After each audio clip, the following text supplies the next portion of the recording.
सर्वेभ्यो नमो नमः। हिमाचल प्रदेश के सभी प्रबुद्ध गुरुजनों, प्यारे प्यारे बच्चों को स्नेह भरा नमस्कार।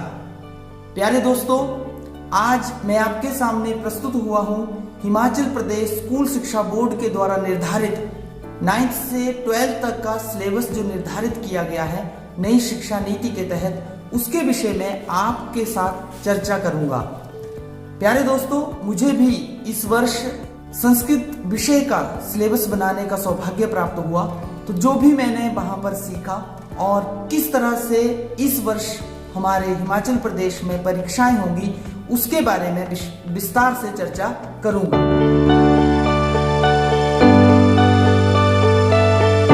प्यारे दोस्तों, मैं 9वीं और 10वीं के संस्कृत के पेपर किस तरह से आएंगे उसके बारे में विस्तार पूर्वक अगली वीडियो में बताने वाला हूं।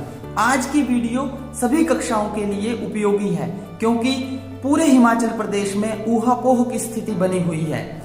इस ऊहापोह की स्थिति का मूलभूत कारण है 2 टर्म में पेपर होना। अर्थात इस वर्ष नई शिक्षा नीति को ध्यान में रखते हुए हिमाचल प्रदेश स्कूल शिक्षा बोर्ड के द्वारा 2 टर्म में पेपर करने का निर्णय लिया गया है, जिसका क्रियान्वयन इसी वर्ष होने जा रहा है। तो मैं ज्यादा टाइम ना लगाता हुआ सबसे पहले विषयगत किस प्रकार से पेपर आएंगे उसके बारे में थोड़ी सी चर्चा कर लेता हूँ।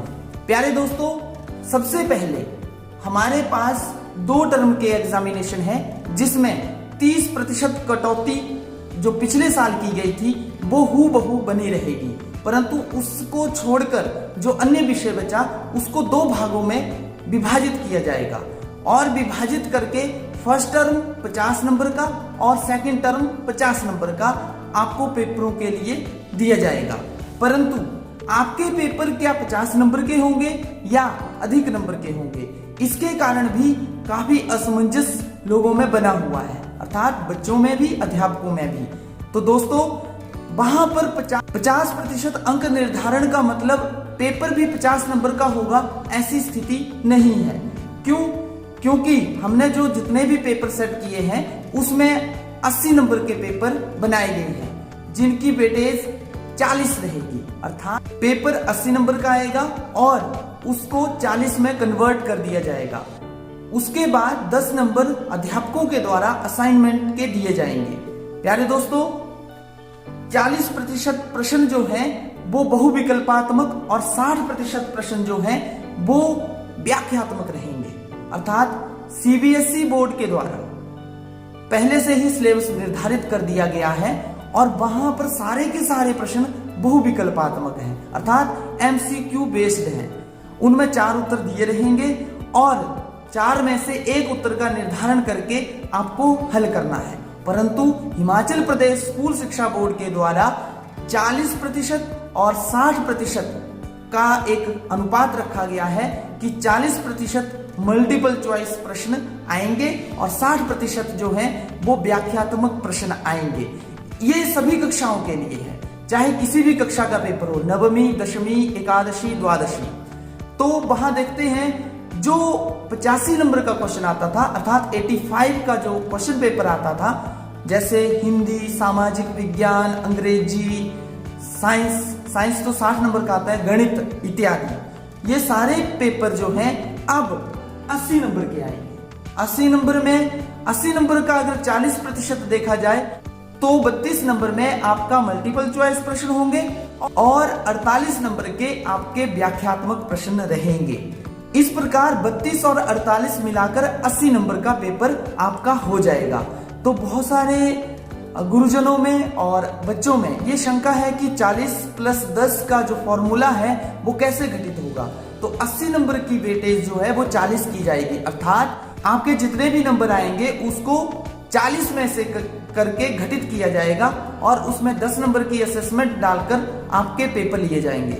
इसके अतिरिक्त जो प्रैक्टिकल पेपर है, अर्थात जैसे साइंस का पेपर है, तो वो 60 नंबर का रहेगा। तो 60 नंबर में भी 40% जो है मल्टीपल चॉइस प्रश्न आएंगे, अर्थात 24 नंबर का प्रश्न पेपर जो है वो आपको बहुविकल्पात्मक रहेगा और 36 नंबर का पेपर जो है वो व्याख्यात्मक रहेगा। 36 और 24 60 नंबर हो गए। इसी प्रकार अगर 30 नंबर का पेपर है तो 30 का जो 40% है वो 12 अंक होते हैं। तो 12 अंक का आपका बहुविकल्पात्मक रहेगा और 18 अंक का आपका व्याख्यात्मक रहेगा। प्यारे दोस्तों, ये तो रही 9वीं और 10वीं कक्षा में आने वाले पेपरों पर चर्चा। अब 10वीं के बाद एकादशी और द्वादशी कक्षा में किसी भी विषय को आप पढ़ते हैं, अगर वो 85 नंबर का आता है तो वो भी 80 नंबर का आएगा और उसमें भी 40 गिने जाएंगे और वही फॉर्मूला जो 9वीं और 10वीं कक्षा वालों के लिए है वही रहेगा।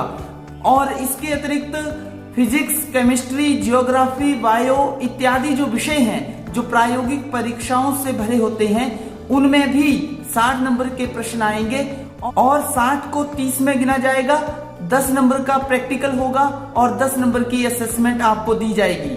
में भी 40% बहुविकल्पात्मक प्रश्न होंगे, अर्थात 24 नंबर का आपको बहुविकल्पात्मक MCQ आएंगे और 36 नंबर के आपको व्याख्यात्मक प्रश्न आएंगे। प्यारे दोस्तों, तो ये था सिलेबस का विभाजन। मुझे पूरी आशा है कि आप हिमाचल प्रदेश स्कूल शिक्षा बोर्ड के द्वारा किए गए विभाजन से संतुष्ट होंगे। फिर भी कोई आशंका रह गई हो तो आप कमेंट बॉक्स में जाकर कमेंट कर सकते हैं। 9वीं और 10वीं का संस्कृत का पेपर कैसा है, कौन कौन से प्रश्न छोटे किए गए हैं और क्या क्या बदलाव किए गए हैं, प्रथम सत्रीय परीक्षा के लिए और द्वितीय सत्रीय परीक्षा के लिए जानने के लिए आप अगले कल की वीडियो का इंतजार करें। अगले कल इसी विषय को लेकर मैं एक छोटी सी वीडियो आपके बीच में प्रेषित करूंगा ताकि किसी भी बच्चे को कोई भी आशंका न रहे। अगर आप चाहते हैं कि आने वाली वीडियो का लिंक आपको स्वयं ही मिल जाए तो चैनल को सब्सक्राइब जरूर कर लें और घंटी वाला बटन भी दबा दें ताकि आपको उसकी नोटिफिकेशन स्वयं आ जाए। इसके अतिरिक्त अगर बोर्ड के द्वारा कोई भी बदलाव या नियम बनाया गया तो उसकी सर्वप्रथम सूचना देने का प्रयत्न रहेगा। इसी के साथ मुझे इजाजत दें। जयतु भारतम, जयतु संस्कृतम। धन्यवाद।